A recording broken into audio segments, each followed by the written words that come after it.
Well, good afternoon, everybody. My name is Hamish Tyler, and I guess we are live and direct from the Monterey County Office of Education, the Media Center for Art Education and Technology. And thank you. Hopefully there's lots of folks out there in TV land. If not, we will have it for you so that you can go to this entire afternoon's activities online.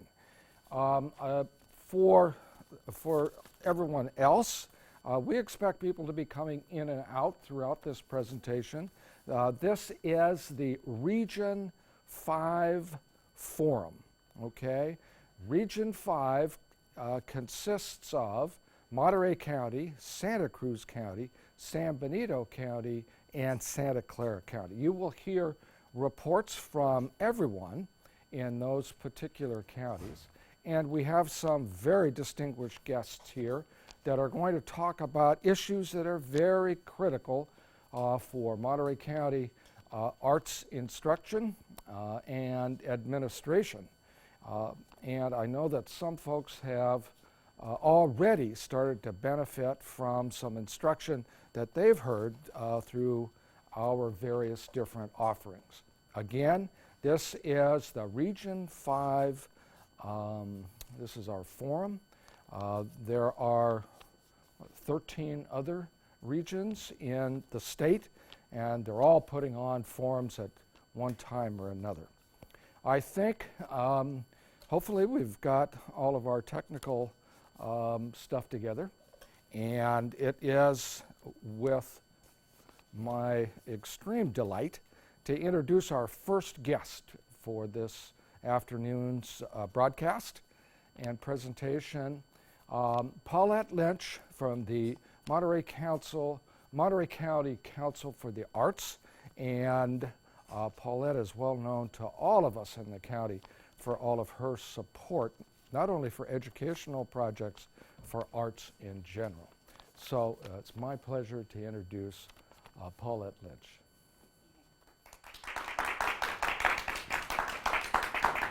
Thank you, Hamish, and thanks everyone for being here and for listening today. So my name is Paulette Lynch. I'm the Executive Director. Our group's official title is the Arts Council for Monterey County. And our mission is to improve the quality of life for everyone in Monterey County through the arts. We take every little piece of that very seriously. We mean absolutely everyone. We mean throughout our county, and we mean through the arts. And I'm going to explain a little bit about all that each in turn. But first, I'd like to say a special welcome and thank you to all the people who are here from outside Monterey County. I've been with the Arts Council since 2004. And I've been learning from all of you throughout all that time, but never so much as in my early days. In 2004, everything was falling apart, and that was both a near disaster, but also a really great opportunity for me. I was just starting out. I could really have that beginner's mind like nobody else could at the time. I already knew how valuable the arts were. I already knew how important the arts were to developing minds and to our communities and in so many different ways. But I needed to be able to find the language and examples to prove it to others that even at a time when things were not being funded properly, even at a time when the arts were considered, at least at that point, for people who like that sort of thing, that the arts were still valuable, still to be cherished, and still to be made available to absolutely everyone. So I studied what was happening all over the country, all over the world, wherever I could find examples. So I just got in that habit, and what I found at the time was that the arts are the answer. Apart from being so different from being for just a few people, or just sometimes if you had enough money left over, if you had some time, maybe when you retired, then instead I could see that everywhere the arts had a chance to flourish, everywhere the arts had a chance to be a part of anything, They were the answer that people had been looking for. So flash forward all these years later, so much has happened, as many of you know, and many of you have been a part of. And now it feels like we're back in a big way in education. As Hamish mentioned, the Arts Council is involved in the arts in many different areas of the county, and our normal role is a facilitator and to be a catalyst, but we also fill gaps. So we've had a great program in the schools since 1988, but ebbing and flowing with the funding, and now it feels like the demand is back. And what I'm hoping that we're going to be talking about pretty soon is getting that supply back, getting the pipeline back for all the teachers to become teaching artists, to become art teachers, and for there to be an even more robust program in the schools for every student every day. Thank you.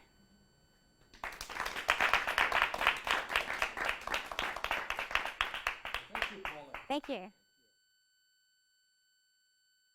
I thought I would show this. Hopefully you guys could kind of zoom in on this. This is the address of which folks can go to immediately, if you wish, to see the live stream. The idea is to capture this a little bit later, and we will edit and put it online, either in the form of a television broadcast or an on-demand portion as part of the McCabe website. So again, this is the Region 5 Arts Forum, and we have a very distinguished guest this afternoon. He's come all the way up from Southern California to be with us and to talk about an extremely important issue for us in Monterey County. I discovered, much to my dismay, last summer that some of our districts were unfortunately leaving some monies on the table that could very easily go toward sponsoring arts and arts activities. And through the work of people like our next guest, bringing attention to other ways of funding these much needed programs for our youngsters throughout the county and throughout the region. In fact, you will see several of these representatives towards the end of the show, students from Greenfield and Montebello right here in town. Salinas will be performing. And they will be performing partially because of funding that they received from Title I. So it is my great pleasure to introduce from Orange County the Visual and Performing Arts Lead Coordinator, Steve Venz.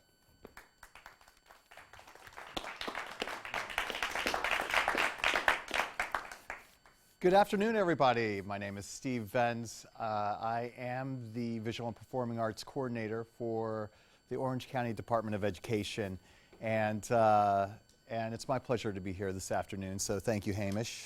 So I have a short amount of time to talk about this thing called Title I funding and arts education. So I'm just going to dive right into it. Let me get the clicker here. So just a little bit of background. Again, my background before I was an administrator of Title I administrator of arts education in Orange County. I had the honor of being a principal at a Title I school in Los Angeles, and that was a Los Angeles Unified School District school located specifically in South Central Los Angeles, and that's Quincy Jones Elementary School, and I was a principal there for about 5 years, and then before that I was the Visual and Performing Arts Coordinator or administrator for LA Unified, and before that I was a teacher and still a teacher. So anyway, so that's my background of living the work that I'm going to be discussing. Another thing I would like to talk about is like the background of Title I and arts education. So one of the things that should just be brought out is Title I funding. What is Title I funding?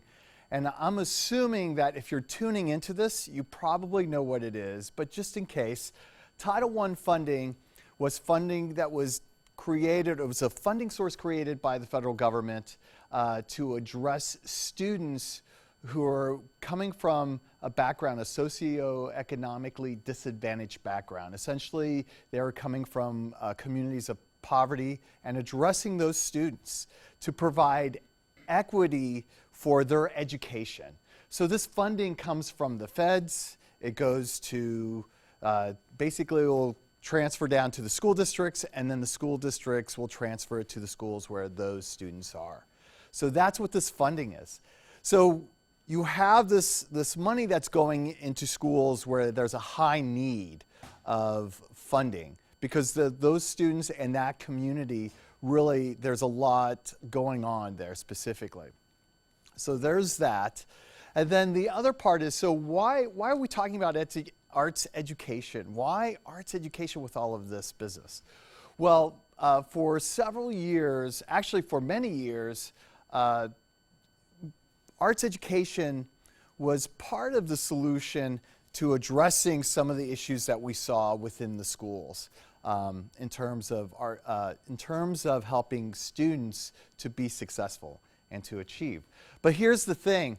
What ended up happening was that you have the federal government and you have compliance officers going into the schools, going into the districts. And when they look into the districts and they review, you have to go through an official review. And they saw that it was not meeting the standards of this review. So immediately within California and also across the states, across other states in the United States, we saw that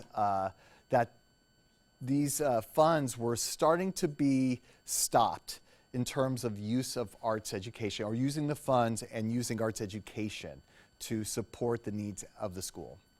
So here's what's happened recently. So this cartoon, this sort of speaks to, how many of you actually, can anyone relate to this? You feel this, right? I mean, this is my life here, okay? Just letting you know. So, so anyway, the compliance issue comes down to the documentation of the plan that you're creating.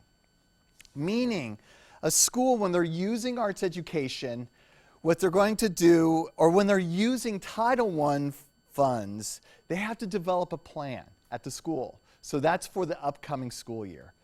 That plan is called the single plan, right?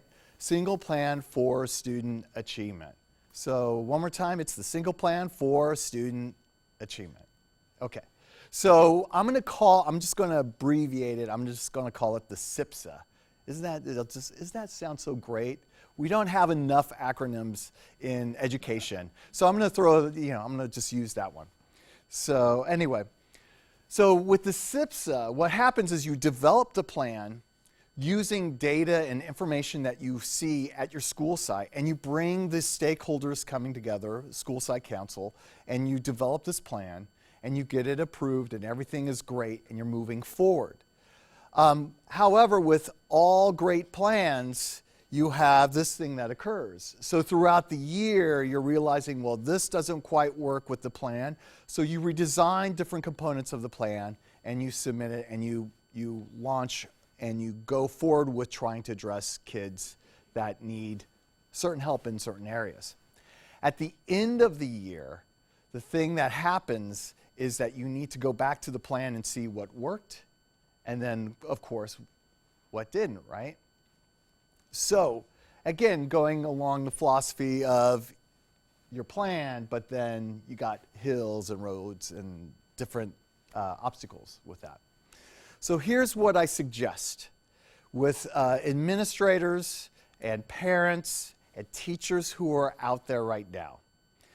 If you are not using arts education to address some of the issues in your plan, I really recommend that you investigate this and go into this further. So I think you might find that there are possible solutions that you can hit, that you're trying to achieve, and you can use arts education to do those or to hit those marks.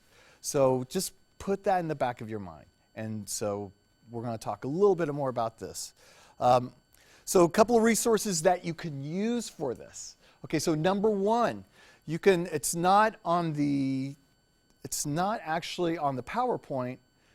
I keep pointing back to a PowerPoint, but anyway, it's not on the PowerPoint, but here's what I would recommend.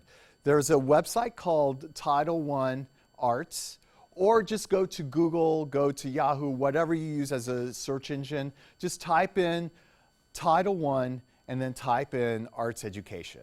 It will come up. I promise you it will come up. So you could just type in Title I and you could type in arts education. And there's a specific website that's a great tool to use in terms of how to figure all of this stuff out. Another thing that we have is we have examples of arts education and how to use it within Title I funds. So sometimes you could talk about it philosophically, but you know, if it's like myself, when I'm writing the plan, it's nice to just see examples of how to do it. So we have 5 specific examples. Hamish will have that digital resource for you, as well as it's a resource at Title1Arts.org. It's there as well. So the 5 examples that we have will demonstrate how to use arts education to achieve your goals. So just to break it down specifically, these are 3 elementary schools. As you could see, 3 elementary schools, 1 middle school, 1 high school. We have urban elementary schools, which we have schools in the city, as well as within California, we have schools that are really in rural areas. So where you have the superintendent is also the bus driver. So we have schools like that. What was taken into consideration was these different parameters. So it doesn't matter whether you're a Title I school in the middle of Los Angeles or you're a Title I school that's out in the high desert. So it's still basically the same structure. The plans themselves are based upon a template that typically you would see within the single plans or the SIPSAs in California. That's the 2. Number 3, they're based on different goals that you would actually address in your plan. So number 1, you have a goal that addresses mathematic student achievement. So helping students to improve their mathematic skills and their understanding. So that's one. You have another one with parent engagement. Now, like within my school, one of the things I saw was that the parents saw the school as an institution, and they thought, wow, we trust them what they do. So I don't need to go there and be, involved there. I'm just going to bring my child to them. They will do what they do best, and then I will stand back and let them do that. As we know in education, that's really not what we want. We want to partner with the parents. It's important to have this dialogue with the parents and to bring them in to this community. So we're all together to help their child. So with this second goal, the parent engagement, one of the things that is addressing, and one of the things that helped me at my school in particular, was to break down the institutional barrier. I'll say that again. It helped me to break down the barrier between the school, which the parents saw as an institution, and themselves, or the guardians, or the foster parents, or whoever was taking care of that child or those children. What we ended up doing was we ended up having arts. We would have arts events. We would have performances. We would have all these things that were occurring. The parents would come to the elementary school to see their kids perform. While they were there, we tied in other components. So for example, it's a great time to schedule an event like that when you have parent-teacher conferences. And if you're keeping track of your parent-teacher conferences, you know which parents are probably not showing up. At the same time, you also know that you have a good chance of seeing those parents at the event. And it's a perfect time to connect with them in a way that is very honest and warm, because you're talking about their child and you want the best for their child. It's not, again, not trying to be punitive or institutionalized. It's bringing this together because it's about community. So that's the wonderful thing about that. Another idea I'd like to throw out is that as well, have the arts event and have the arts event bring the parents there and then tie in other services, like have a health services thing. We used to have, or we still do at Quincy Jones Elementary School, we have a thing there, it's the Jazz and Health Festival. What we notice is that in the schools in the neighborhood, they would have these health festivals with all these resources coming out. So you would have this amazing van that would come out from Cedars-Sinai and provide services for the parents, and they'd have, you know, a significant investment to these health fairs or festivals at the schools, but they'd only have 40 people show up. Well, how do you get parents to show up? You have a performance, or you have a concert, you have some sort of festival, you have something that really entices the parents to see their kids perform. The parents would show up, and at the same time they receive services from the health organizations that come and partner. What that does is, again, it strengthens the community and it brings everyone together, and it helps to ultimately bring everyone together to focus on the needs of that child. So that goal, that is number 2, the goal that we wrote in the plan. That's one of those things. Number 3 is English language arts. It's tying in theater and English language arts, particularly, is very powerful tool for your students, your English language students, your English language learners. So that's a very important tool to incorporate. Number 4 and number 5 have to do with lifting and improving the social and the climate at the school. So it's the social and emotional goal, but it's specifically the climate and the positive school-wide behavior. So it's addressing those needs. It's addressing the needs of those students who typically would be, you know, detention, suspension, feeling disconnected from the school. So those are the plans and examples that you could actually pull down and use for when you're deciding how to incorporate this. Let's see. Here's an example of one plan that we have. So as you notice that it's broken down at the very top, this is that amazing school, Neighborhood Elementary School. If you've never been there, you should check it out. It's amazing. It's in Central Unified School District. So actually your plans are, they're not going to have the names of real schools or districts, but they are taken from the data from real schools and districts throughout California. So these plans are actually based on real data that were able to be pulled down.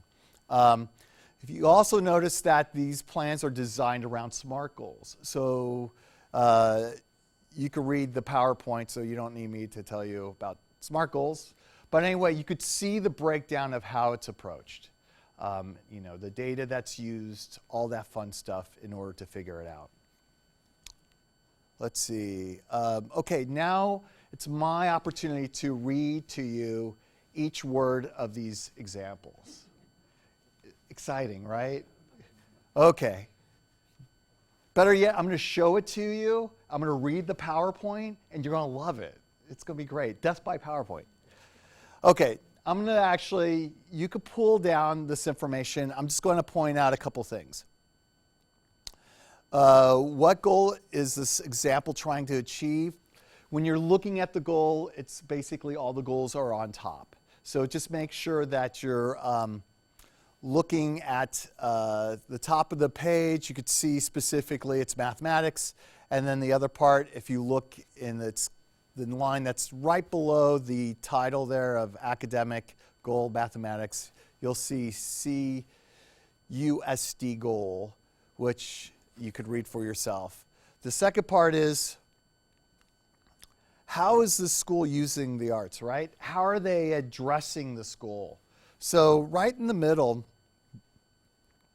are all the measurements that you use, but really if you look at the columns, so you see 1, 2, 3, 4, 5, 6, 6 columns going across the page. That second column has all the details that you can really look at and figure out what they did in terms of addressing the goal. Another thing I would like to point out is that it's crucial to also work in partnership with the people who are involved in visual and performing arts. So work with your VAPA administrators. So school districts have VAPA administrators. Here today, they're in the audience, and we have Monterey, we have Hamish, he can help you, myself in Orange County. I mean, there are many people who can help you address. So if you're saying, look, we have this problem, we have low attendance on Fridays, right? Low attendance on Fridays, some schools, that's a big issue, right? So we have low attendance on Fridays. Well, you can work with the VAPA administrator and they can help you figure out what solution it may be. It might be, maybe you could bring a partner in. So bring a partner, maybe you could bring in an arts organization to help you with that. Maybe you want to do some sort of project or, some sort of arts integrated project on Fridays. If the kids are doing that on a Friday, trust me, you will have many more students showing up for their attendance, or they'll be showing up to school. We did a thing, we noticed that we had specific students who were not showing up on Fridays or Mondays. What we ended up doing is we had a world drumming ensemble, and we decided to move the rehearsals to a Monday or a Friday.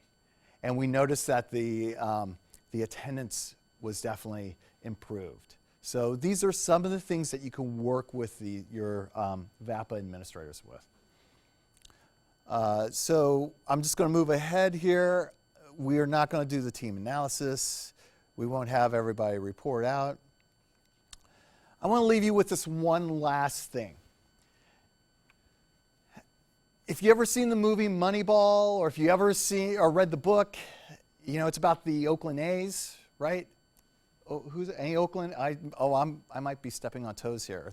Might be San Francisco Giants fans. So my apologies, but they're probably using the same system now. But in the past, basically, the A's could not compete against the financial resources of the New York Yankees and teams like that. So they figured out an alternative way to address this problem. So what they did was they took Bill James' philosophy, which is essentially there's always a better solution to the problem. There's always a better solution to the problem. So meaning if you think you solved the problem, that's not a place to stop. Circle back and take a look at it and try something different. And ultimately, I think in these times where you have the change of the law, federal law. We have Every Student Succeeds Act. Then we had this huge transition with presidency and transitions right now as we live within California with the way we look at schools. So it's a prime time right now for you and the rest of us, myself, to look at things and just look at it in a different way to figure out better solutions to these problems. I would say that I had one student where I can literally say that the arts saved her life. And I know that there are many students throughout the United States who have that example. I can even say that with my own kids. So it's whether it saved their life or whether it allows them to get into a school, get into a UC school, whatever it may be. But the arts are really crucial. And what we've noticed is that if you want to test inequity and you want to test a lack of access in schools, look at arts education, because that tended to be the first thing that was cut and eliminated. So this is an issue that really is addressing an issue in terms of the 21st century, how we allow students to be prepared and how we help students be prepared for the workforce that we really need. So again, it's my pleasure to be speaking with you today, and thank you for letting me come down here, or excuse me, come up here. So I was going to do wow, I flew up here and my arms are tired, right? So thank you very much, try the veal. Anyway, so thank you, and let's go forth and let's do what we need to do for our kids. All right, thank you. Well, again, thank you, Steve, coming all the way up from Orange County. Steve is doing a little bit of a commando run, as he calls it. He's on his way up to the airport. One of the things, frankly, Steve, that we've been working on here for quite a while, that I personally have been working on, is trying to get our districts, all 24 of them, to recognize that they do need a visual and performing arts coordinator or somebody in charge of the program. Over the past few years, we have been very fortunate in that 3 of our larger districts have embraced the concept of having somebody lead in the visual and performing arts. And one of those areas happens to be the largest of our school districts. And she's here today talk a little bit about some fantastic achievements that are going on in the Monterey Peninsula Unified School District. And it's a tremendous pleasure for me to introduce the Visual and Performing Arts Coordinator from MPUSD, Jacqui Hope. Thank you, Hamish. My name is Jacqui Hope. I am the Visual and Performing Arts Coordinator for Monterey Peninsula Unified School District. We serve approximately 10,000 students in 3 cities, about 20 schools, and we are in Monterey, Seaside, and Marina. Of those 10,000 students, about 7,000 of them are socioeconomically disadvantaged. 3,000 are English language learners. 1,500 are special ed students from moderate to severe. About 1,100 foster students, and at any given time, about 1,000 homeless students. Our students are also brilliant, creative, kind, and resilient, and deserving of a good education. Where's the clicker? Clicker for you, Baker.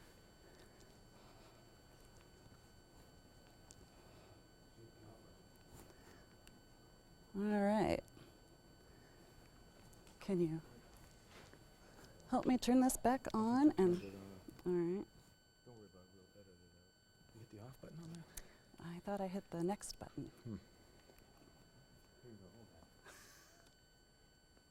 How's that one? That's great. Next one, please. Try it here. So it's this one right here. I'm gonna add it. There we go.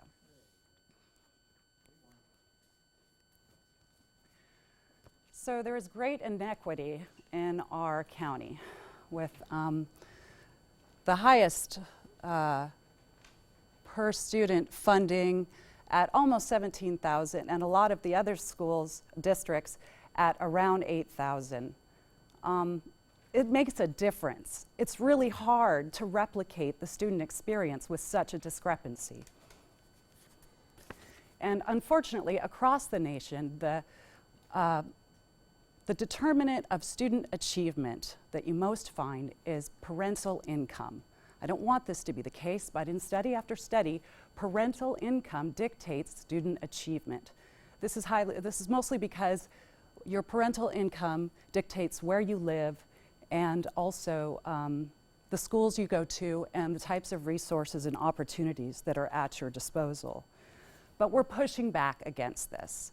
At MPUSD, and I know at a lot of our schools, we're pushing back against this. We are trying to make excellence in our schools, provide excellence for our students as well. We have many initiatives to improve instruction. We're also doing our best to strengthen student-teacher relationships, and we're expanding the opportunities that we provide for our students. LCAP funding was a great boom for us. We were able to hire more music teachers. Now we have music instruction weekly for kindergarten through 5th in music theory, singing, beginning percussion, and recorder.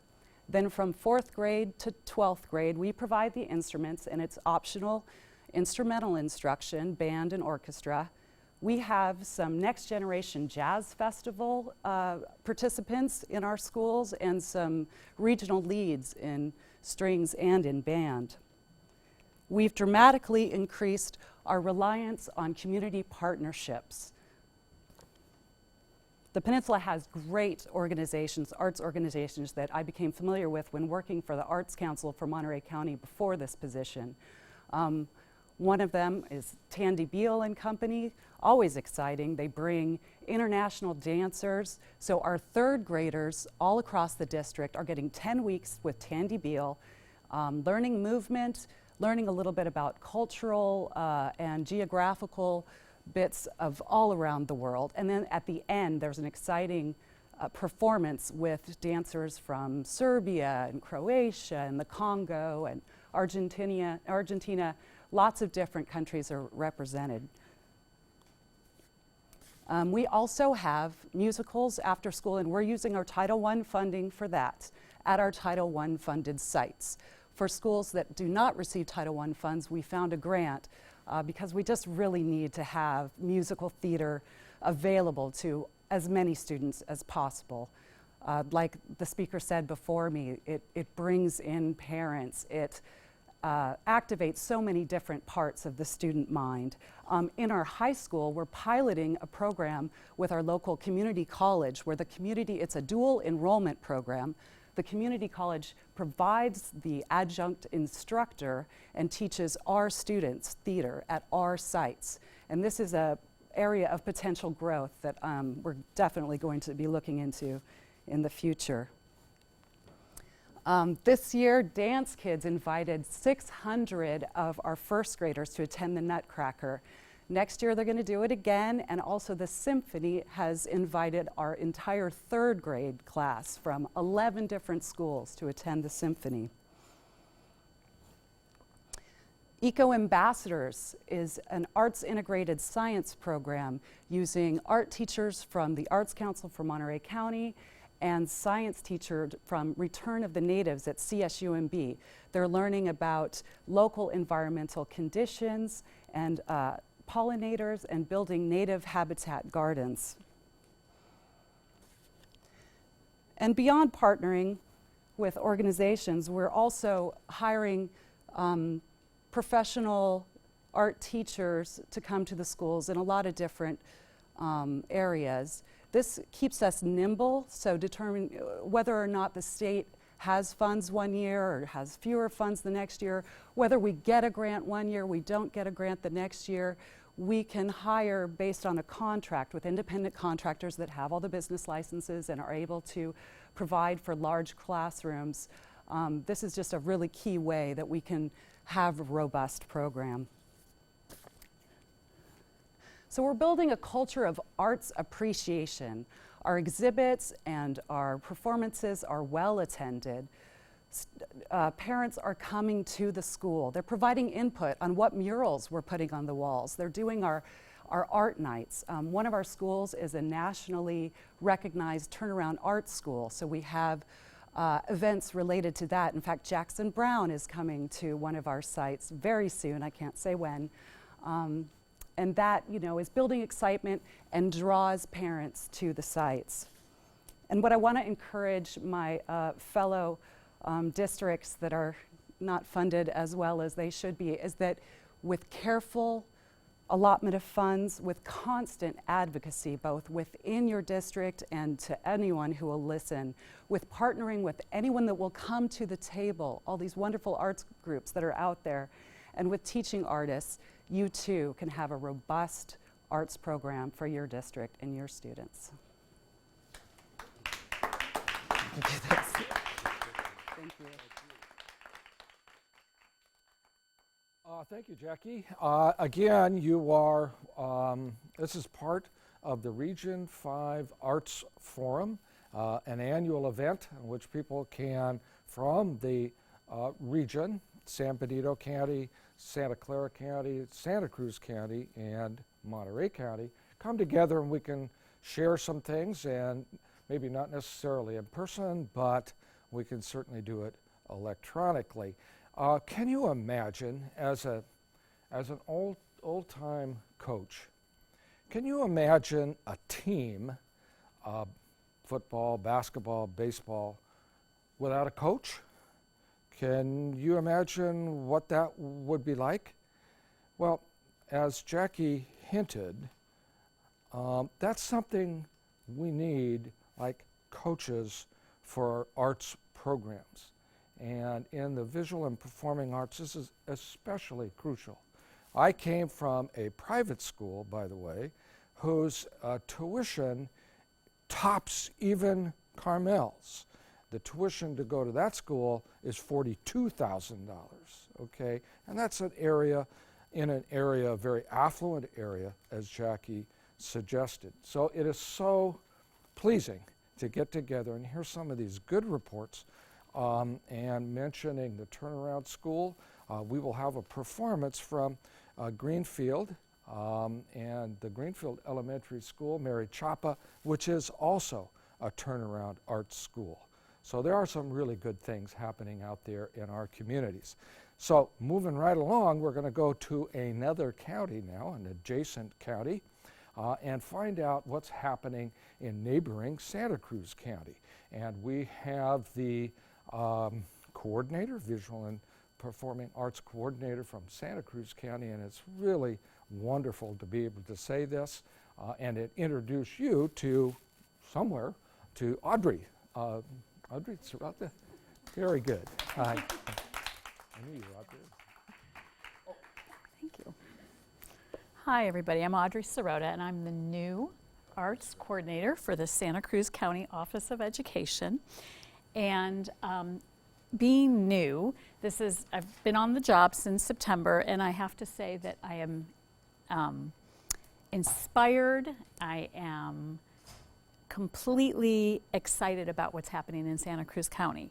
As Jacqui pointed out, one of the huge issues is equity and access in the arts. And that is the lens with which I am looking at what's happening in Santa Cruz County. It's the lens in which all of us are looking at it. And I'll talk about that more in a moment. We, like Jacqui gave some statistics, our county is more equitable in that approximately $10,000 is spent for each district on arts education. I think I said that wrong, but I'll correct myself if I did. I want to, sorry Hamish, do I press, sorry? Okay. Yeah? Did I turn it off? There we go. There we go. We are very fortunate because we have Michael Watkins, who is our county superintendent, and he is a huge advocate for the arts. And as his quote states, he believes that it is the lens, the framework that we have to hold in order to increase access and equity for all our students to not only core curriculum, but to the arts. And we use as our framework, of course, the Common Core Standards and the National Core Art Standards, as well as the 4 C's and Harvard's, I don't know how it got cut off, but the 8 studio habits of mind. And from classroom teachers to arts specialists, all the way to principals, through folks at the county office, these are the lenses that we are using across the board to look at arts education. This is the boring slide, so you don't have to read all that. But our vision basically is how can we increase arts opportunities and arts integration when we know how engagement in the arts affects both students' academic performance and their emotional development. And how we do this is what I've been focusing on this year with my teachers is professional development opportunities. And I'm going to talk about AIM and CACs in a second. This year, we're working to create an opportunity to have a STEAM symposium in the fall that I'll let you know more information about, and we'll have advertised, that will be run by lots of teachers in our community as well as experts in teaching artists. We also align very strongly with community partnerships with people in the arts. And Sarah Brothers is here, and she is our arts, Sarah, I'm going to say your title wrong. Sarah is our arts education manager for the Arts Council in Santa Cruz County. And before I arrived, she actually conducted a survey to gather arts education data for our arts education data mapping project. And that information has been very valuable because as the state put out the data for middle and high school, Sarah was gathering it for the elementary schools. And some interesting findings on that, the two interesting findings were we realized that music made up over half of all our arts programs in our county, and 63% of our arts programs were provided by 3 organizations: the Arts Council, the Santa Cruz Symphony, and Tandy Beal, as she was mentioned earlier. When I was talking about our professional development opportunities, one of them is Aim for Arts. It's Arts Integration Mentors. And this is a model that's teachers teaching teachers through not only action research and inquiry-based work, but also through work in, for example, in Pajaro Valley Unified School District.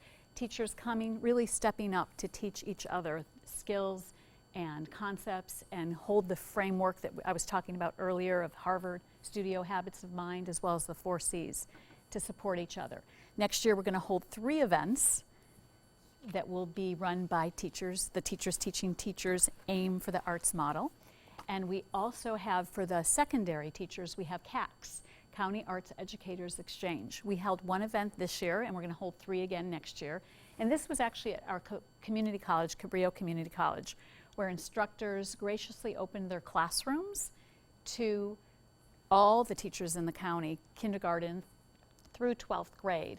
And we have visual arts, we had a drumming workshop, the theater was opened, and we also opened the Fab Lab.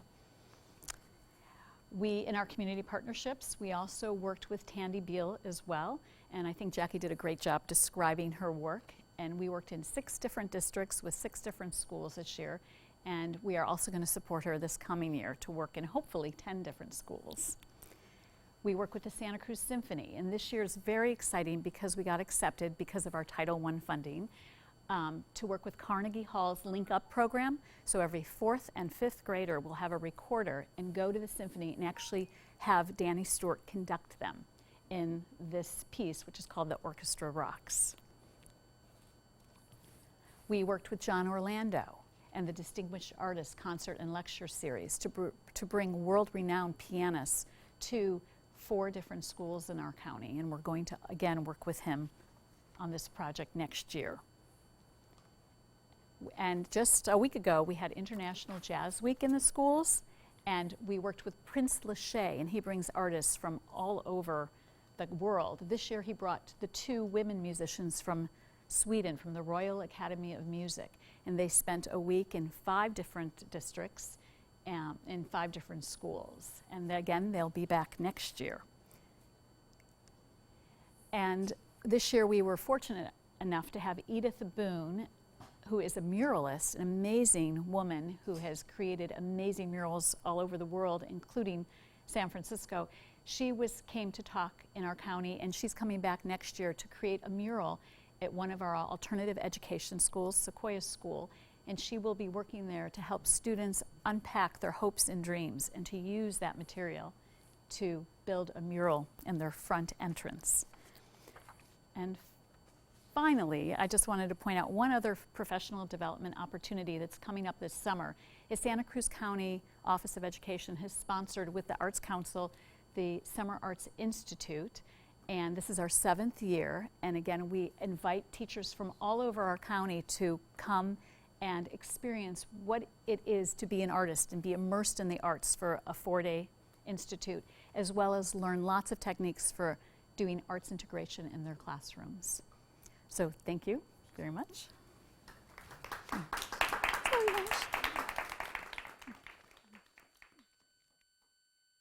you, Audrey. Yeah, certainly. As we move right along, you are watching, hopefully, the Media Center for Art Education and Technology here at the MCOE operates 3 24/7 television stations, and eventually this will appear on TV. But right now what we're doing is we are live streaming. You could go to mccate.org/watch, other way around. But anyway, we are live streaming. Many of us in the arts wear many different hats. Actually, I run the Media Center in addition to my arts responsibilities. And the Media Center, by the way, we will be concentrating on career technical education and visual and performing arts and the new art form, media arts. And we were informed in San Francisco last Thursday by folks from the California Department of Education that the governor's revised budget includes funding for revisiting the standards in the arts and bringing them up to date. And in that revision process will be the creation of the new art form, okay? The new art form, along with theater arts, music, visual arts, dance, will be media arts. And that's one of the aspects, if you like, of McCate. What we're trying to do is develop the media arts so that we can partner with folks like Jacqui and Audrey and folks throughout the counties and the region to help bring you a standards-based curriculum in around the media arts. So having mentioned that we sometimes wear many different hats, our next representative comes from San Benito County, our friends up there, of course, with Luis Valdez and El Teatro Campesino and Emiliano Valdez, who is the creator of a lot of our curriculum that goes out, media arts curriculum. It is my pleasure to introduce Colleen Myers, the curriculum and instructor director at San Benito County. Thank you. Nice to meet you. Hi. Thanks for having me. Well, I don't. Oh, you do? Hi. Yeah, I apologize for the lack of technical support today. But as Hamish had, Mr. Hamish had explained, that San Benito is a very small county. We actually have 11,000 students, as much as Jacqui's district, but that's our entire county that we serve. We have 11 districts, and so being such a small county, we do have many hats to wear, and unfortunately we have to take that big pie and split it among little pieces, and so we can only dedicate so much time to so many things, and but the arts are definitely one area that we cherish in San Benito County. We're a very strong community-based program, and I think Steve had mentioned bringing in the community. How can we double dip with providing a platform for student performances and presentation of arts media, and at the same time provide a service, because our county is so small. We also have people that travel as far as an hour away to come to town to participate in some things that we host. So we do want to, that's something that we look forward to in the future, expanding and serving those people and the students so that they can have services, but then also celebrate student successes. So I just wanted to mention real quick some things that we did this year that were very successful. We had in February a county-wide arts showcase, and it was a pre-K to 12th grade showcase where we had hundreds of submissions. It was all sorts of media. We had presentations, student presentations, and performances. We had writing, samples of writing, poetry, and stories. We had mixed media samples, and it was really wonderful, well attended, considering, you know, our small county, and it was such a joy to see how the little itty bitties could create and present, and they love seeing their things on display, and then extending it through the high school so that they could bring in their metals and wood pieces that they wanted to share. A piece of that I really wanted to celebrate was our entries from the Pinnacles community and our Pinnacles court schools. So community schools oftentimes expelled youth or youth on probation, and Pinnacles court is the juvenile hall schools. And we had a special program with that, both places this year, where they were able to do, one was doing a mural project and the other was doing a poetry. And so it was really amazing to see this untapped, you know, oftentimes it's overlooked, the potential of these students that, you know, were just a platform for them to really display their feelings and their artistic side. So that was a really neat thing that we hosted this year. And then we did for the county, working with Hollister School District. They hosted this last year, and we were able to sponsor this year countywide. It's a free of charge. We held 7 this year. We're hoping to expand that to all 10 school months next year. And it's the arts workshop for teachers, and working really closely with my friends at the San Benito County Arts Council. I couldn't do it without Jennifer and Amanda. So they brought in, every month was a new method of artistic expression. We had reading, we had media, we had technical expression, we had dance, and then we're just wrapping up with like a make and take and a share out, so teachers can bring in some different things that they've used in the past with their students. And that spanned the kinder TK actually to 12th grade. It was open to any teacher that wanted to attend, and free of charge, and it was so well attended. We had to cap it because of room size, but it was an average attendance of 25 teachers every month. So, and they said, are you please offering this again next year? So we look forward to doing that, maybe expanding the program. And I'm excited to be here today to hear the different options and ideas of our surrounding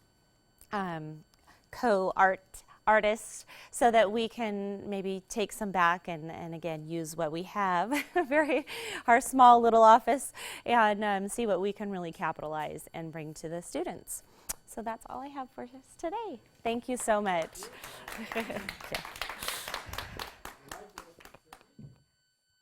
Our next guests, frankly, when I first started this a few years ago, I never could quite understand why there was a completely separate set of standards for folks that were involved in career and career aspirations, and another one for visual and performing arts. And it just seemed like when it came to the arts in particular, it felt really arbitrary and artificial. And the way to go, I think, in the future is to, as Steve indicated, think outside the box, think differently as to how we can be successful to as many different students as we possibly can.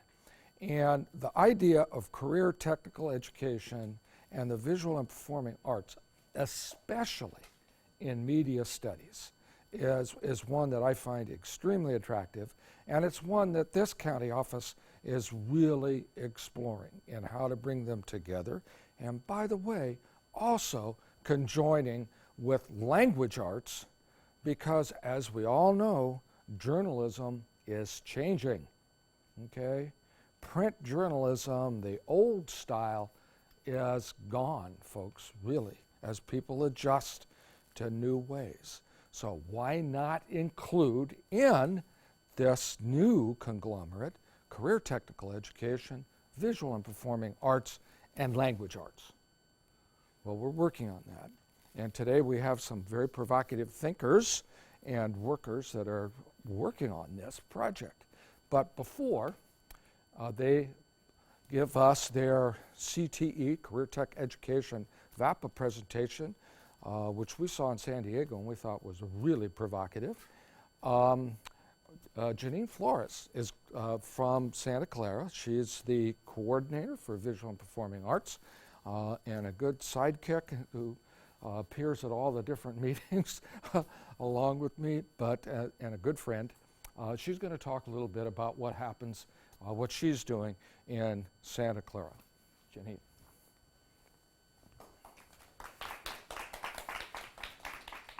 Good afternoon, everyone. Thank you, Hamish, for inviting us down here to Monterey. I'm the Visual and Performing Arts Coordinator for Santa Clara County Office of Education.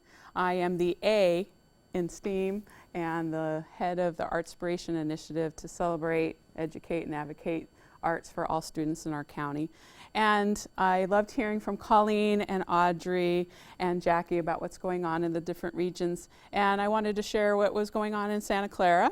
So I have a different take too. So I'm new. Audrey started a couple days after I did. I began in August of 2016. And so last November we had our Marion Silker Conference. It was our 8th annual one. It's an arts integration conference that we partner with San Jose State to provide, as well as the San Jose Museum of Arts. And we focused on integrating music, art, theater, dance, and STEAM into the K through 8 classroom. We had over 400 teachers attend. Silker's conference is going to be on November 3rd and 4th, and we would love for you to come. There's flyers out in the front, and you can look it up on our website at artspiration.seccoe.org. And in March, we partnered with the Montalvo Arts Center to provide Arts in Your Classroom conference. And Sarah Brothers is here. She's one of our organizers for that event. This past year's theme was Art as Activism, Deconstructing the Classroom. It was very powerful. Our keynote speaker was Martha Diaz, and she's a hip-hop artist, and she talked about how hip-hop culture affected her schooling and has also now become her life career path. And the teachers took away lots of creative ideas on building community and student voice in their classroom.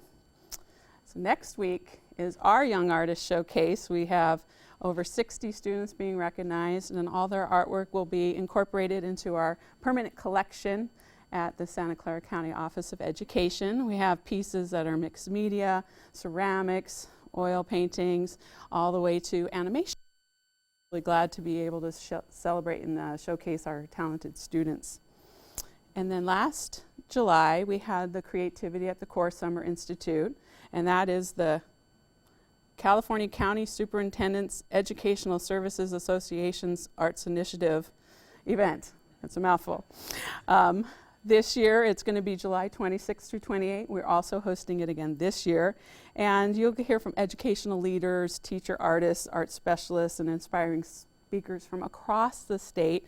And we're really focusing on the learning modules that each of the regions have developed. It will be a wonderful event. We hope you can come. And I'm really looking forward to hosting a barbecue reception day one. And we also are going to have a downtown San Jose intensive morning on day 2, so we hope you can come.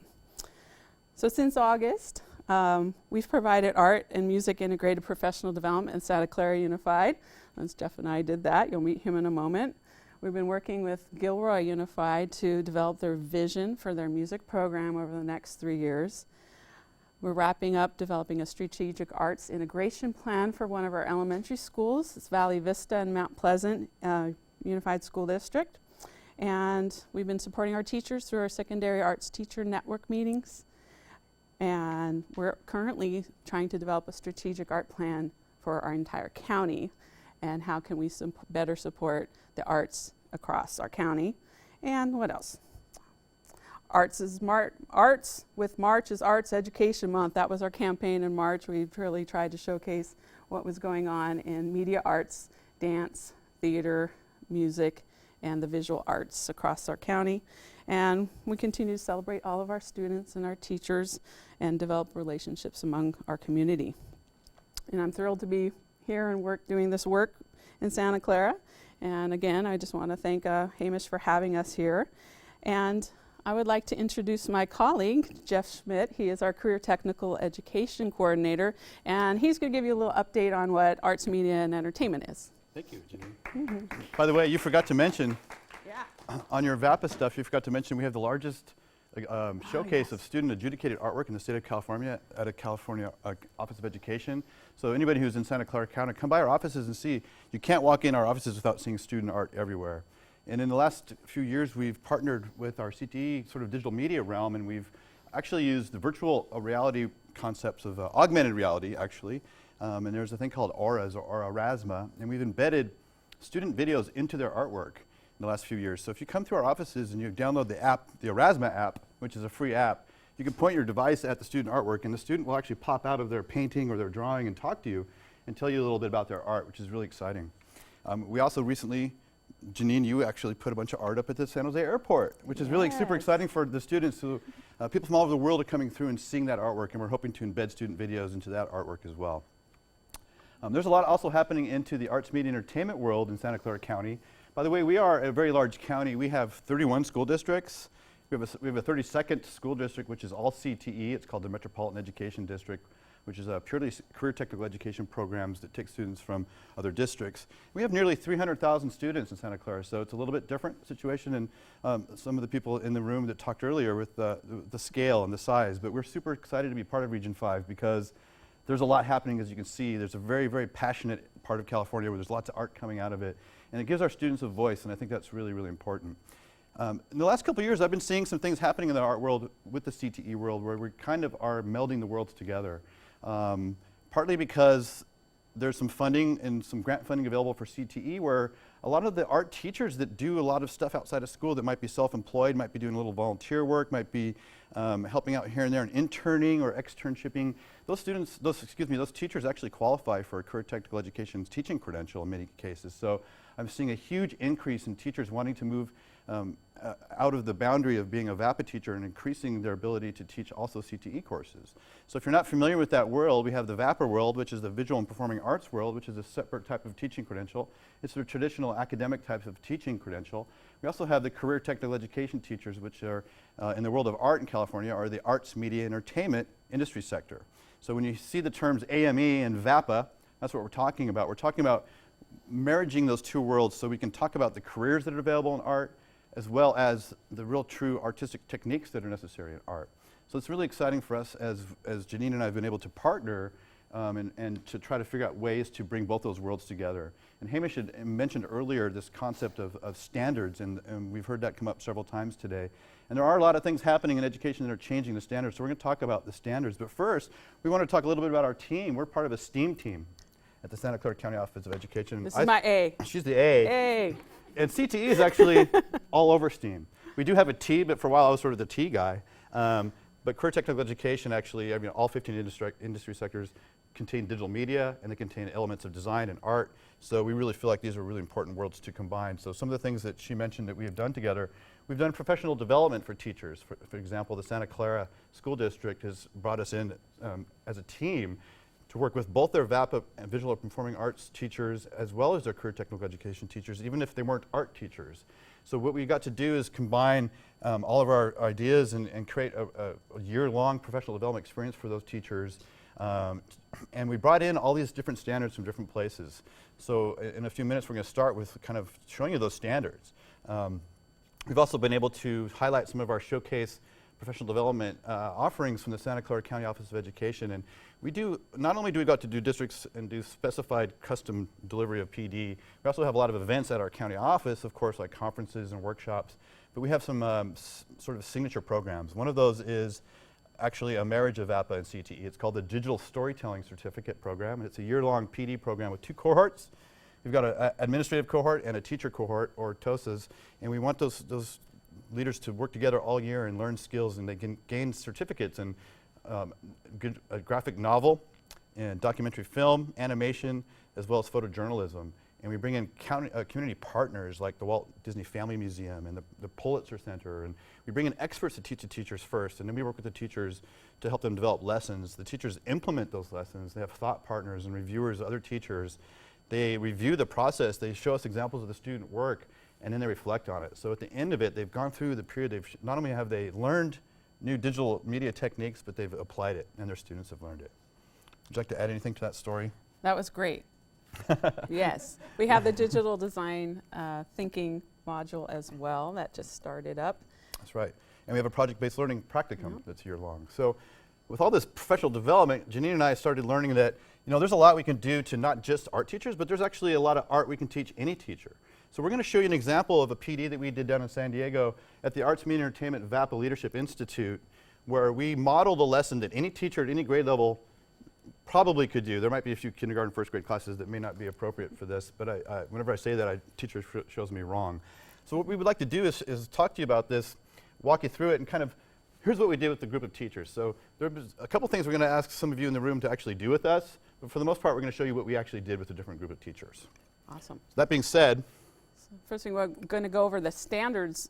We went over the CTE Arts, Media, Entertainment standards. We also addressed the National Core Arts standards because California is shifting to that now that the grant fund or the money to get the handbook and the standards written here in California has been approved, and as well as California Visual and Performing Arts Framework. So you wanted me to go over the National Core Arts standards briefly? You want to open that up? We're going to click on the link and see if it goes. So we love the National Core Arts standards because they unify all of the disciplines, and it also includes the media arts. And I also love it because at the bottom of the page is you can customize your own handbook. So, well, I don't care, Jeannine, about 5th grade. I'm a 4th grade teacher and I just want to do dance. You can click on that.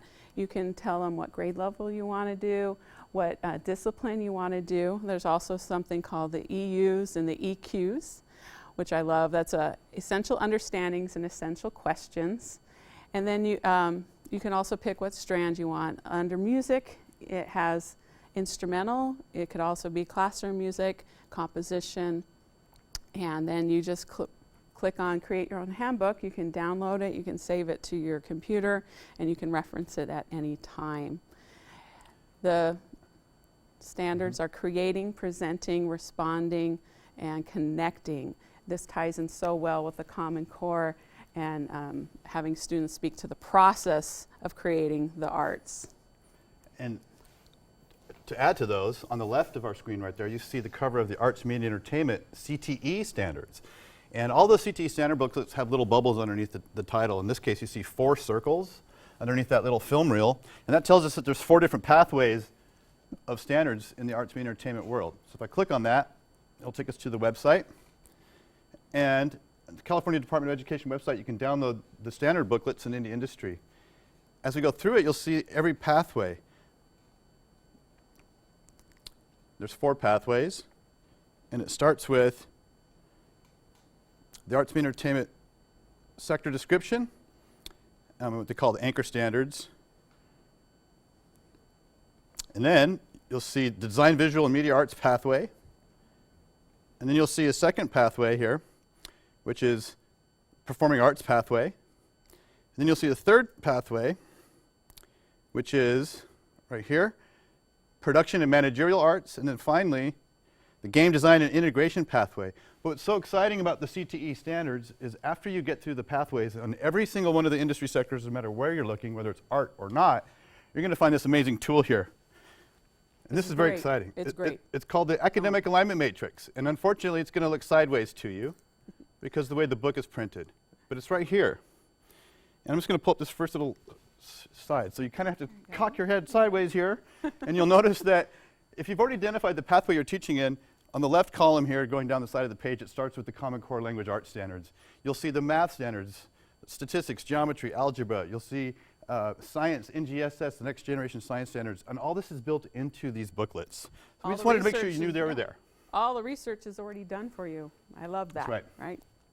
So that's exciting. We have standards that are already integrated, a tool that most people don't even know exists that tells you how to integrate all this stuff. And on our STEAM team, our motto is integration, imagination, and innovation, because we really believe that art gives us the ability to do that. And we've seen a lot of people bring in art as an integrated tool, and sometimes it's just to get students to be engaged and creative, and we think that's great. But when you can take it beyond art for the sake of art and actually teach the art technique and the skill, if you're integrating art, that's where we really want to see things happening. So we're going to show you an example of how we did that at the Arts, Media, Entertainment Leadership Institute in San Diego. So put on your student hats for a moment, and we're going to pretend that we're your teachers. And we're going to start out with a language arts protocol using a digital image as complex text. And that's one of the new key shifts from the Common Core standards. We can use digital media like videos and single images as complex text. As well as music. Music. Right, a script. That's right, any form of Or digital address. art. And what that can do is really get the students to focus on something. And you can use this at the beginning of a class, for example, and to get students to think and to collaborate and have a collaborative conversation. So we're going to walk you through this real quick. It's called the Observe, Wonder, and Infer protocol. We're going to ask you to first observe. You're not allowed to say what's happening. You're only allowed to say what you see in the picture. Then we're going to ask you to make some questions of what it makes you wonder. And then we'll take you to the third step, which is going to infer. You're going to tell us what's happening in the picture. You guys ready? Woohoo! Okay, so once again, we're going to ask you to make some observations. We're not going to go through this entire protocol, but we did put people in groups, and they had to write down 3 observations and 2 wonders before we went to the next step. Here's the photograph. We're just going to let you look at this for a second. So I'm just going to be quiet for 15 seconds, and those of you that are here in the audience, It's really hard for him. take a look at this picture. It's hard for me to be quiet. And we're only looking for observations, and maybe a couple of brave people that will yell at me and say, hey, I see this. Yeah. You guys ready? Okay, what do you see in this picture? They see a sheep in a car. Okay, good. I'm not going to say what makes you say that because that's pretty obvious. But this would be an opportunity for the teacher to say, hey, show me some evidence. Where do you see that? What else do you see? Graffiti in a couple different languages. Graffiti in That's right. multiple languages. That's very observant. Yeah. Anybody else? One more. Litter. Litter. That's great. Good. Excellent. The next step would be to write down some questions you have. So what does this photograph make you wonder? So in the sake of time, just go ahead and throw them all out. Why is there just this one guy? Why is there just one guy in the picture? How did he get the sheep in the car? How did he get that sheep in the car? That's a great question. Any other questions? Does anybody know, what is he doing? Is he smoking? I don't know. Is he smoking? Is he eating a maple bar? I don't know. So imagine this was a class full of, you fill in the blank, grade level. And right now the students are in the palm of your hands. So we did a real fun little energetic activity called the snowball protocol, where we had people write down, tell me what's happening in this picture. So they had to come to consensus and write down exactly what's happening. And then we had them wrinkle it up and throw it in the air, and everybody had to pick up other snowballs and read them. So you're getting all this information, and there's energy in the room, and people are throwing things. And in a very short amount of time, you get to hear 5 or 6 students' others' ideas, as well as sharing your own. And after that, we debrief. So we asked people to tell us what's happening in the picture. Yeah. Well, I want to share with you, this is a great little protocol. It uses digital media, but it's a language arts protocol, so I think it's deserved crediting the site. This comes from the New York Times, what's going on in this picture, so I want to show it to you really quick. As a teacher, they put these up every once in a while, and they actually don't tell you what's going on in the pictures for a couple weeks, so even the teacher doesn't know. Students are encouraged to go onto this website and post their blogs on the blog to say, what do they see? What do they observe? This happens to be from February 13th, 2017. Here's some questions that were asked of the students. What's going on in this picture? What do you see that makes you say that? And what more can you find? And you'll actually see some students' responses. But I'm going to tell you what's going on in this picture. It's right here. After grueling traffic at the Kalandia checkpoint, a young man enjoyed a cigarette in his car as traffic finally cleared on the last evening of Ramadan. He was taking home a sheep for the Eid celebration in the West Bank. So that gives you an opportunity to talk about civics, to talk about culture, to talk about news, current events. Current events, yep. And that's all just depending on the photograph that you choose. So a lot of photographs could be used in this protocol, and it's a really fun way to get people's attention. So we did that to frame their activity. So we gave them a photojournalism assignment, and the content for the visual and performing arts was the rule of thirds for photography, and some of the parameters is they could only show up one person in a frame, and that they were going to write a caption tying in some language arts. That's right. So we were really limited on time. In a real context, we would talk a little bit more about photojournalism and get students to see maybe some examples of real photojournalism, and it gets their emotions maybe running a little bit. But remember, we were about an hour presentation. We had real teachers in the room, and so we gave them that restraint. It was real quickly. This is a simple photojournalism assignment. You get one picture. It needs to have a human in it. You're going to need to use the rule of thirds, which is an element of composition, of visual composition, and you need to do it and post it on the internet. We did all that, and the teachers actually did this, and we have proof that we're not making this up. So that's what we asked them to do. So we had to teach them the rule of thirds. So again, when we integrate art, we don't want to do it just for the sake of art. We want to try to make sure they're learning a real good skill. And in the 21st century teaching world, it's important that you're collecting evidence of student learning so that you can show that they mastered the content. So we wanted to collect artifacts. So first we taught them the rule of thirds. If you're not familiar with it, that's the rule of thirds. You put a grid over an image, and where the grids intersect, it's very stimulating to your brain. It's where your brain picks up the most information, and it makes a more pleasing image. So we did this lecture. We showed them a video. Yeah. They got it. We answered their questions, and then we send them out on their own with their cameras. So let's show them the work that our team did. If you were down there in San Diego, you would have seen a bunch of teachers running around frantically taking pictures with one another. And when they came back, we had them collaborate and post it on a Padlet, which is a simple free digital poster board, if you will. And here's some of the images that were taken that day. And they have very simple captions on them. And using this in the classroom, the students can have their name on it. You can have the link to their content. Here we ask them to write a quote on the image they took, a caption. See, some of those That's what it was. So that was our work that they did.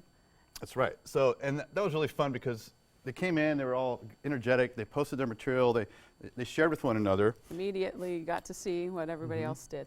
And then we wanted them to actually talk about the value of what they just did and debrief the experience a little bit, but to make sure that they were comfortable with that, and if we were dealing with students, we wanted to give them some sentence frames to bring in a little bit more of the language arts. So we provided the sentence frames, and we wanted each of the participants to talk about their piece with their partners. So we can take a look at those. I developed these for EL support, but it's also just a great conversation starter for those hesitant students, like they don't know where to start addressing their work.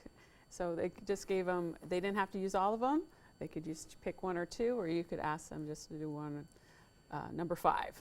That's right, and you can flip this. It also gives, not only does it give a student the sort of the ability to talk about their work, which they're not that comfortable not necessarily doing, but also gives them a chance to ask some questions like this too. Like, tell us about your piece. What were the materials you used, or whatever the questions might be. So I wanted to stop a second and talk about that moment to get students to talk in the classroom.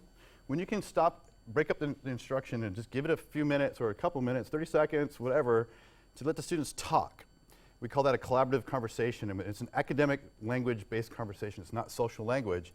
So when that happens, if you have 2, 3, 4 students in a table, grappling with some content, trying to give an answer, trying to come up with a solution, what's going to happen at that table when you're not there, or if you happen to be walking around listening, students are asking questions they're not going to ask in front of the class because they're not as embarrassed. Students are hearing other students talk using the academic language, hearing their thoughts. They're hearing other students' thought processes. They're also discovering their own opinions and hearing their own thought processes as they're explaining their thoughts. There's a lot of language stuff happening there. It's really deep and really rich, and it helps the learning go really deep. So breaking up your instruction and having moments of collaborative conversations is a great way to integrate ELA and ELD into your art That's classroom. that speaking and listening part of our Common Core standards, and it helps a lot of our language learners find the language by speaking it before we would ask them to write a reflection at the end if that was like the follow-up. When we were done with this part of the project with the teachers in San Diego, we asked them to take off their student hat and put back their teacher hat back on. And we wanted to find out what standards could you actually identify in that simple photojournalism lesson that you just did. They actually just did and completed and posted and everything. So we put giant post-it, you've seen those giant post-it notes, they're like this big. We put them on the walls. We put one for ELA and ELD. We put one set for the VAPA standards. National Core Art Standards and the CTE AME standards. And we gave them literally like 2 minutes, and we put them in groups, and we said, find the standards and write them on the board. And I wish we had a picture of that, but we don't. I'm going to go to that for a second, but that's the one thing we didn't do is take a picture of that. We literally had 80 standards identified from that one little photojournalism thing. They found basically things from the language arts like making a claim, basing it on evidence. That's what they did with the observe, wonder, infer. Digital media, taking an image, the rule of thirds, composition. It just goes and goes and goes. And they were able to find them really quick and write them on the Post-it notes. And so it was no problem. It showed the teachers that finding standards is simple, and it reinforces the what are we teaching our students and why, and how do we know they learned it talk that we're always doing in our PLC work. So that was exciting to see what they were able to come up with. And then we created a website just to have all the resources on one spot. And this was through the new Google Sites, very user-friendly, very easy to create. And we just... And it won't let us open it. And we'll share the slide deck with you. You can go check it out anytime. No worries. Okay, that's okay. But yeah, just as a follow-up. So this was the slides where we talked about the different standards, our pink Post-it notes. That's right. And then we debriefed. We wanted the teachers to tell us what it was like for them to go through this experience. Did they have any aha moments? We rushed them through it, and we wanted to hear what it felt like. So we got some great feedback. Some teachers were very surprised that how well the National Core Art Standards with the new media element, the CTE standards, the VAPA standards, they all work together, and how easy it was to pull in some very crucial English language arts parts and the ELA, ELD to bring out that language element. And I think some of the confusion on the CTE AME side is that it's a high school standard, and that introducing it into a middle school and elementary school program would be not necessary. What do you think, Jeff? No, I think that CTE is K-12, and we really need to look at it that way, because I see a lot of great things happening in the arts in every grade level, but we don't always say, oh, you're really good at that. You could do that for a living. When we just say that, one little phrase, sometimes that's what it takes to get a student to know what they want to be when they get out of high school. So we really appreciate all your time and appreciate being invited to this event. And if you have any questions, please look at the Artspiration website at this SCCOE webpage, as well as the CTE website. Yeah. And thank you all. Thank you. Want to take questions, or are we done? Good? All right. All right. Okay, thank you very much. I think now, before we bring in the students and actually show you in progress what you folks have been referring to, the standards and the activities actually brought into fruition. Students from Mary Chapa and Greenfield, and from Montebello here in Alisal Elementary School District. So I think what we'll do is take a 10-minute break as we have to change the set here. So thank you for our folks that have hung on, but we do have the youngsters coming in, and if you had a few more, there's some refreshments in the back, and I'm sure Chuck will put up a slate here and we'll just move around. Thank you very much, presenters.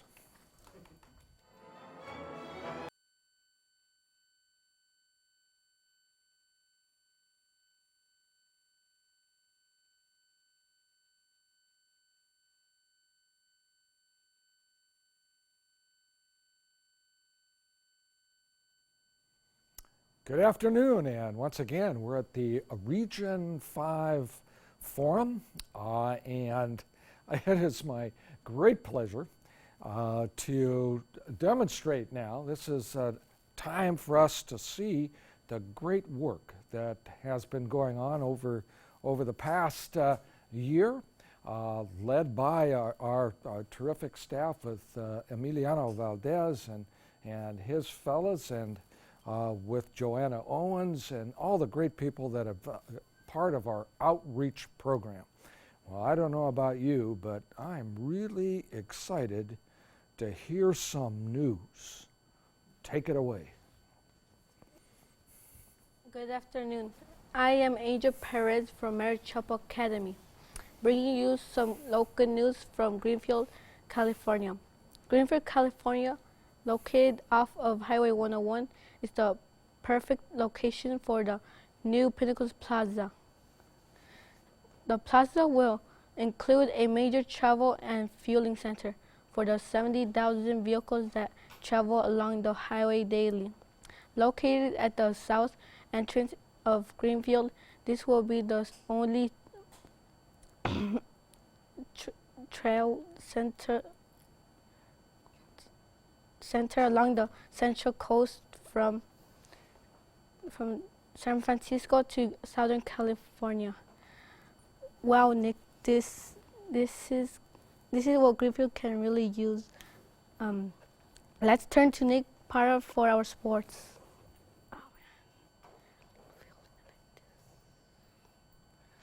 Thanks, Angel. I'm Nick Parra from Mary Chapa Academy, bringing you some sports news. The New England Patriots are the first to have players on the cover of the Madden NFL video game 2 years in a row. EA Sports chose Tom Brady for the cover of this year's game. Brady's appearance on the cover follows Patriots tight end Rob Gronkowski began on the cover of Madden 17. The Patriots went on to win last season's Super Bowl, but without Gronkowski, who was placed on the injured reserve late in the year. Could a curse be in store for the 5-time Super Bowl champion? Brady said in a press release that he is honored to have been chosen for the cover of Madden 18. Brady also stated that he does not believe in curses and ready to take on the challenge because, as always, it does not stand a chance. Brady's appearance on Madden 18 will be available August 25, 2017. Well, that's all for sports. Now let's turn to Talia for local weather.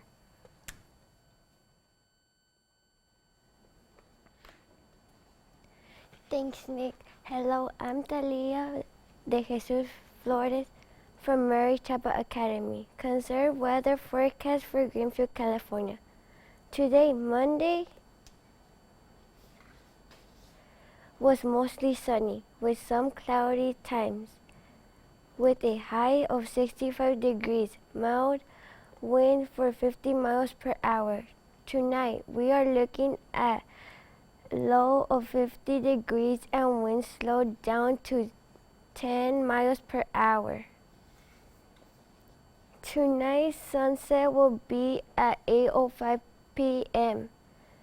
Now what we expect tomorrow, Tuesday, mostly cloudy with a good chance of rain, high of 62 degrees and winds of 12 miles per hour.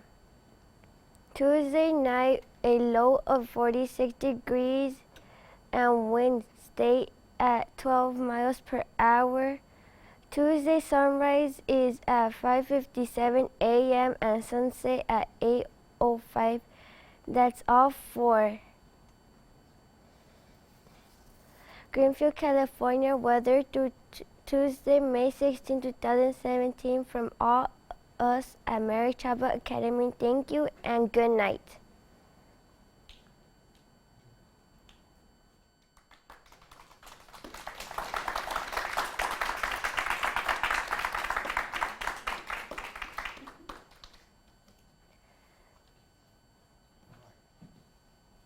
Emiliano's kids? Okay. Thank you very much. These were news commentators from Greenfield. Thank you. You guys were terrific. Thank you very much. Remember, Mary Chapa is a turnaround art school, and your school, guys, is one of the schools that make us most proud of all the really good work that you have done. Okay? Thanks again.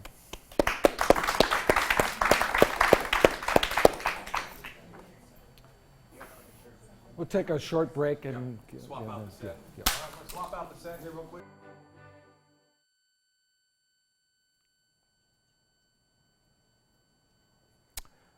Okay, welcome once again.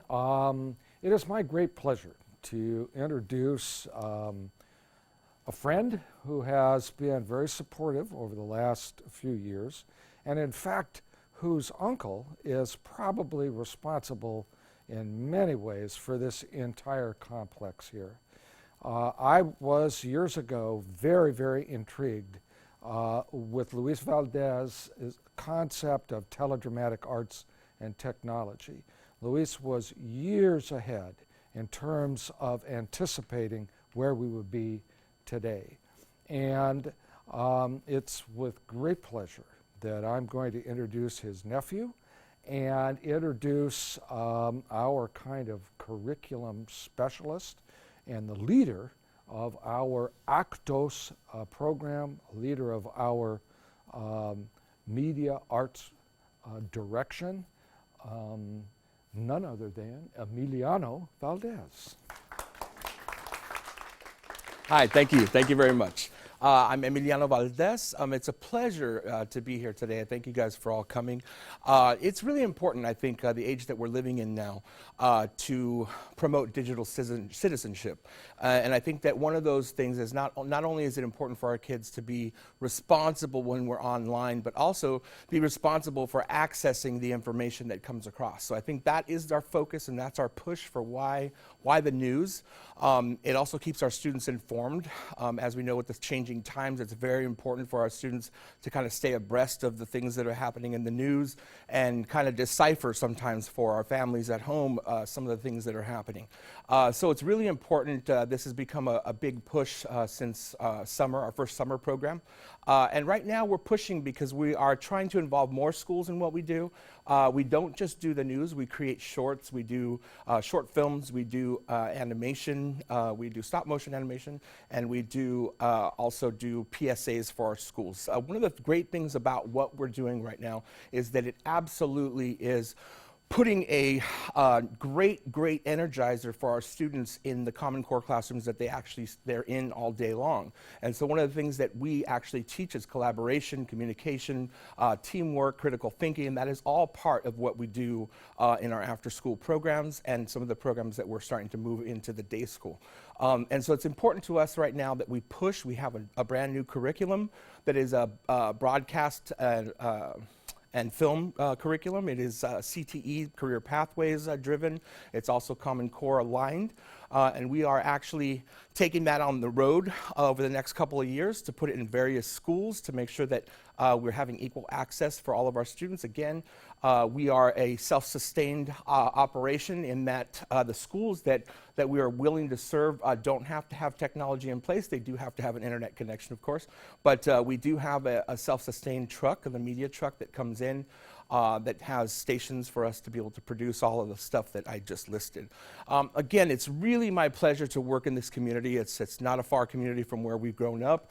At El Teatro Campesino, Salinas is our backyard, and there are many collaborations that we have with members, artist members of the community, particularly Eric Gutierrez, who is part of our team as well, and he runs his own film company, which is Calavera Productions, and he is an amazing teacher as well, and you saw his group perform just recently for the Mary Chapa newscast, and of course Joanna Owens, which was mentioned already.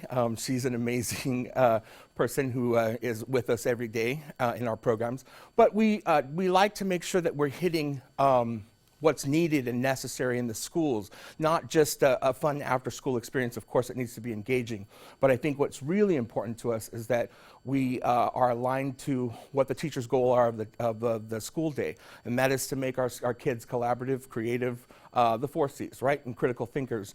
And it's very important that we push forward. It's very important that we instill these skills in our students because this is the world that we live in. This is the age that we live in, where kids are going to be going to college. That pathway is going to be a lot clearer for the kids that we are working with. They will get that experience and understand what it's like to be up under the hot lights, to be on the hot seat, if you will, and they will understand what it means to work collaboratively when they work in their college cohorts. That most of the colleges nowadays, that is what they're doing. They're asking people to demonstrate group work.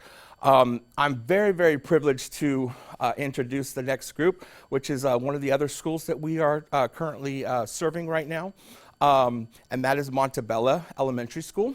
They are a great school, as is Mary Chapa. We hope to add to that. Please feel free to check our website to contact us if you are interested in having our programs in your after-school program. Again, they are staffed by professionals, people who have done this work for a living, and we look forward to serving you in the future. So again, please contact the McCate website as to how to get this program in your school. Without further ado, I'd like to introduce Montebella, who is also going to be doing the news today. Thank you.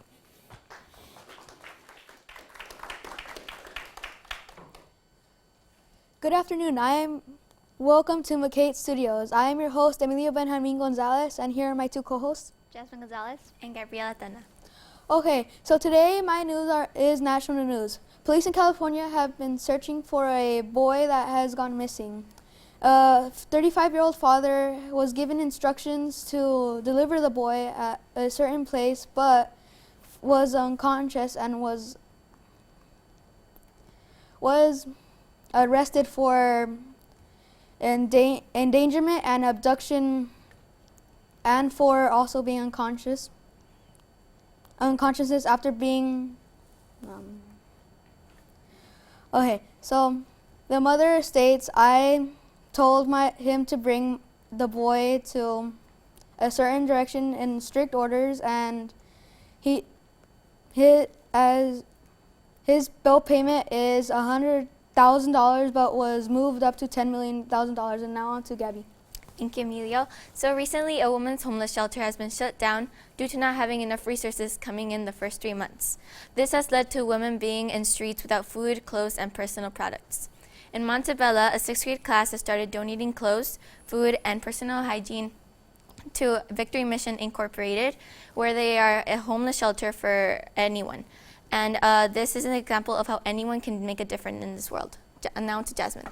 Thank you, Gabby. Today I'll be saying the weather for Salinas, California. It is 57 degrees Fahrenheit at the moment with a cloudy day. So far, from what I know, it's going to be scattered showers tomorrow, so get your raincoats ready. For the rest of the week, I know that it's going to be sunny, so I'd get some sunscreen if I were you. So now on to Emilio. Thank you for joining us today, and good night.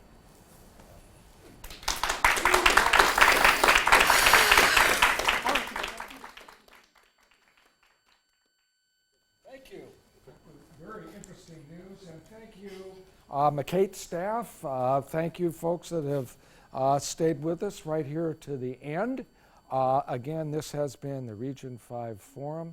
It will appear on our webpage. It will appear as a broadcasted show a little later, hopefully in the month.